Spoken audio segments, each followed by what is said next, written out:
welcome to the Dancing Bear Enlightenment Academy Holistic Transformation Podcast. Today we have a wonderful speaker named Jessy George. She is a nutrition and wellness coach. She helps entrepreneurs and professionals who struggle with lack of energy, type 2 diabetes, or weight issues to create a healthy lifestyle. Today she will talk to us about routines and habits. Welcome, Jessy. Thank you so much for having me, Beverly. Oh, it's our pleasure. So tell us your transformational story. How did you get started? Why is this your passion? Around 5 years ago, I was really sick with diabetes, high blood pressure, asthma, allergies, depression, acid reflux, edema. I was in a very bad place and I had too much stress. Then I lost my job of 20 plus years at the same time. That put me into more depression. But I felt like God was telling me it was time to take a break to love me more.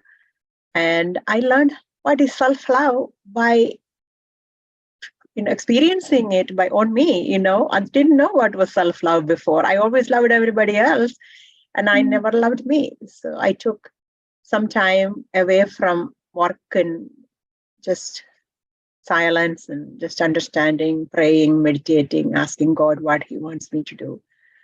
And while I was doing that, I changed my lifestyle. I started eating better. That's where I started. And then I had more energy so I could go for a walk. Before I couldn't because of my asthma. I couldn't go for walks. But that little change that I started eating better, I was able to have more energy and freedom from my breathing issues. I could walk. And that kind of improved my health. Then I started in this chain of events where 3 months fast forward, when I went for my medical checkup, I am not diabetic anymore. And doctor took me off of my blood pressure medications. I didn't have edema anymore and acid reflux was gone. And 1 year later, I noticed I'm not sneezing much. I don't have runny nose. Improved all the health conditions improved. And in 2 years later, I was able to get rid of my asthma medications and able to go walking and hiking with my husband. I did a 5K. It was a little hard, but I did it. I did it. That was one of my dreams I had that I wanted to do sometime. And all this led me to believe there was something that was important that I could contribute to this world. Because when we are busy professional, we always focus on the work and then we come home, it's family. We never pay attention to us. Yeah. This journey helped me to understand the importance of quietness, understand the importance of being with me and loving me first when the day starts. That's so typical of most women. They grow up taking care of everybody except themselves. And I tell my patients, you have to change your diet and this will go away, and they don't want to do it. So good for you to figuring that out on your own. That's right. It was trial and error. Yeah. I measured my blood sugar maybe like 10 times during the day because I wanted to see how each food affected my blood sugar. So it was an experimentation that I did on me. I'm an engineer by profession. So for me, that gives me that challenging environment for me itself. Why not me? Why not? Right? Yeah. And the feedback. Yeah. That's really awesome. So tell us, how do you work with people? How do you get them to make the changes they need to make? And what do you do? It's a step-by-step process. We don't talk about food at all in the beginning. Food is something that very dear to people. They find comfort in food. They find it as a social gathering, and everywhere they go, there is food, right? So I don't talk about food first. So we first understand, why do we need to change? What is going on? What will happen if you change? Can you see yourself like 3 years from now in a better health If so, how would it look like? Just explore it, exploring our environment. And I give them some formula to figure out how they can respond in small, subtle changes make in their life every day, talking to themselves, reflecting on their thoughts, and exploring their successes from before. Everybody has we did not become this person and this age without going through success in life. Yeah. So what did you learn and how did you pass through that situation? And, just exploring everybody's, raising their state of mind into a state where they can take an action from. Yeah. That's very important in any aspects of goal setting. Otherwise, people would have changed their eating habits, without, once they're empowered, they can take action. So the next step is to understanding their food habits. And it is about their food, not what I am telling to eat. Nothing, we don't do medicine or anything. So it's just exploring the food. Then I tell them if they're diabetic, they have to measure their blood sugar to see how that food affected. Yeah. So we will start with one meal at a time, adding more water to their life, just exploring it one by one, and then adding movement, and then mindset, meditation and other things to create that silence and create that environment where they can take action from. They can reflect what happened yesterday. Why did I do that? Is that something I can avoid next time? Can I take a better decision? Can I ask myself if that's something I needed at that time? And what emotion am I trying to quench by doing that? If it's, sugar or something like that. If it's salty craving, can I do something better than a bag of chips? Can I make it a better salty snack that I can create or make? We explore the process of creativity of creating your own food. Yesterday I was just evening, I said to my husband, I want to eat something warm and nice. And so I made some kind of omelette. I call it omelette. I don't know what everybody calls here in India. I mixed up egg and some cheese and some little bit of salt and pepper, and then just made a little omelette for me. It's like a pancake, similar to that. That's like an omelet. That's an omelet. Yeah. So then I had that. I use chili pepper and things like that to make it spicy. So I like the flavor. I sauteed a little bit of onion, put some chili pepper, green chilies Oh, wow. Yeah, chilies in it. Then everything is sauteed. Then it has a special aroma and stuff. Then I pour the egg in it, and it is amazing. It's very satisfying. It has salt, it has spiciness, it has all the flavors. So we can make things that we like. Yeah. It doesn't take much time. No. You can make it, if you are a cheese person, you can make a cheese crisps in the microwave and enjoy it as a crispy snack. So I give all the options. They get to pick and choose what they like. It's about them. It's not about me. It's about the person who want to make that change. So we explore things together and then come up with ideas that would work for them and create. They eat and fine. They all have energy and they all are doing good. Yeah. Oh. The change comes quickly. Do you just work one-on-one with people, or do you have groups, or do you have classes? What all do you do? I do both. I do a lot of things. Like I do challenges where I provide information to people and encourage them, challenge them to do 1 or 2 things every day for 5 days, and they can see the results. And then I invite them sometimes to another challenge, 10-day with me, where the only thing is, 10 days is like, I want them to commit. I ask them 10 days, I am devoting my time and you are devoting your time. Commitment is what I ask.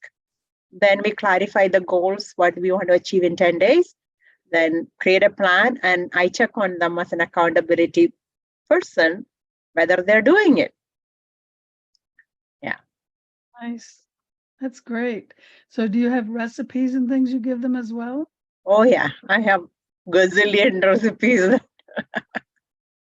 Yeah, that always helps because there's ways to make things that are comfort food favorites. Let's put That's it that right. way, especially for Americans. There's certain things that most I didn't grow up in America, so I don't have the same comfort foods. But most Americans, they like things like mac and cheese and stuff. But there are ways of making things that are not high glycemic and toxic. That's So right. you help them with that. That's nice. Cool. Yeah, I ask them what the food they like. They give me a list of food they like, and then I create I pull the Ah, recipe from my recipe database oh, and nice. give them. One person joined me just because of a recipe I gave her, and she said, "Jessy, I am not a person who likes to cook, but this was so easy to cook and amazing, and I loved it."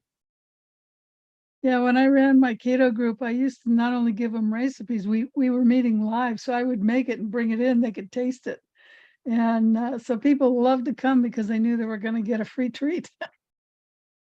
But yeah, it's so easy to make stuff that's healthy and good for you. And once you learn how to do that, you don't even need the recipe anymore because it's so easy.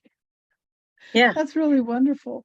Now, I understand you have a free gift for our listeners, 10 ways to move more. Can you tell us about that? Yeah, we often struggle to move, especially we who live in the colder climate, like Canadians and like northern Americans, wherever there is so cold weather. We don't. I mean, I'm from India, tropical weather, and I don't like to walk Yeah. outside when it's cold. So, and I don't have a treadmill or anything like that inside of the house. So, I have a lot of tips and techniques that I use to move my body on in winter or when I don't want to go outside. So I have provided that the PDF and it's a Okay. video presentation for everybody so they can implement what they like from there. Oh, okay. So it gives them different options. Lots of different options, but they have to be consciously aware that they want to do it. For Yes. example, when I go to my work, every hour I get up and I go to the bathroom. I go make some tea or some warm water and make sure I walk around one. We have a big place to go walk around to the kitchen, at work. So it Yeah. gives me at least like 250 steps at one walk, 200, 300 steps. So I do that every hour. And sometimes I have a standing desk. I stand up and work. I stretch my body, move my body while I'm working, my legs, all those things. So there are a lot of options that we can do intentionally. And Mhm. we all, I don't have it in front of me, but there is like small stretch bands you can have. It's foldable. It's just like tiny thing you can put in the purse. So if you have to wait in line somewhere, why don't you pull that out and do some arm stretches? So there are small tips that you can implement if you are dedicated wanting to do this like intentionally, then you have. We are humans. We are built not to sit on the couch or No. chair all day. So Yeah. we need to be aware that. And today's all this new age, we have technology so much advanced. We can sit and do a lot of things. Before we had to go out to gardening and other things. We not like ordering from the computer, right? We had to go to the grocery store to get Yeah. things. Yeah. So it's all different now. So we have to be aware that our bodies needs the exercise, the freshness, the vitality that we can give it. Yeah. Yep. That's so true. So for those of you on YouTube, the link is down below. But if you're listening to the podcast, you go to https://found, FOUND, .e as in Edward twice, found.ee / lowercase t as in Tom, uppercase KFY, then lowercase XZ. And if you can't remember all of that, then come to the YouTube channel and the link will be down below. That's kind of a hard link. So it's found.ee, lowercase t, uppercase KFY, lowercase YZ. I'm sorry, XZ. Can't read, sorry. So do you have any closing words for us, Jessy? Take in the morning itself, think about your day the night before. I would say. And if you are if you want to create a healthy lifestyle, you have to have a mindset that says, if you happen to be in any environment where you eat something, and don't kill yourself, and say that, you don't beat yourself up. Say, I will take the next bite right. So move forward. We don't look backward. We things happen, but guilt and shame are not going to help us push forward and improve our life. We want to be upbeat, empowered to take the next take the next step. So what is the next step that you can do? That's always the question that we need to ask ourselves. What can I do next? Or or what can I do in this moment? If you happen to make some bad choices, don't beat yourself up. Move forward. Saying that. Another tip I want to give is, even when you're in situations like that, I teach my clients to use 3-bite rule. 3-bite rule is something, it's a simple technique. You take the first bite and see, everything has to have conscious awareness. It's not like unconsciously eating here, okay? So if I take the first small bite, it's not like a mouthful, and see what the food is. It's really something you want to consume. Is that enjoyable? Is that rewarding? What memories it brings? Sometimes for me, it is like my mom's cooking, memories with my family. That's very important, right? So we cherish those moments, brings back memories, but enjoy it. And then take next bite to really savor the food and cherish everything that you want to go with, all the emotions and everything. Eat slowly and take the next bite to say bye-bye. First bite is to say hello. Next bite is to enjoy. Last bite is to say bye-bye. I know we don't have any scarcity of food. We can come back and get anytime we want. There is no need to consume all of it right now. So we will visit next time. And it's an easy technique if we consciously aware and can control our, urge to eat. This helps. But that doesn't mean eat a full candy in one mouth. Cut the, it's like a small chocolate, cut them in 4 or 5 and just cherish it a little bit at a time. Enjoy the taste in the mouth and how it melts. Just cherish it. Good advice. Thank you so much for being our guest today, Jessy. Sorry. Yeah. Talk. Thank you, Jessy. Yes, thank you for having me. Oh, you're quite welcome. And thank you, everyone, for listening. And remember to be the light you want to see in the world.